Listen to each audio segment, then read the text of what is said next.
Eto po mga bossing ko ang ating bagong produkto na napakaganda, napakaswerte na bagwa mga bossing. Pili na lang po kayo mga bossing ko dahil meron po tayo mga iba't ibang sizes po nito.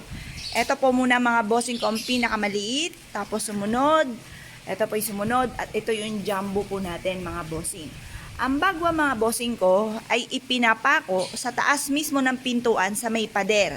Ito po mga bossing ko, ipako nyo na yung swerte. Ito po mga bossing ko, magtataboy ng kamalasan at hahakot or hahatak na napakaraming swerte mga bossing. Ang lahat namin mga pampaswerte ay araw-araw po na pinausukan.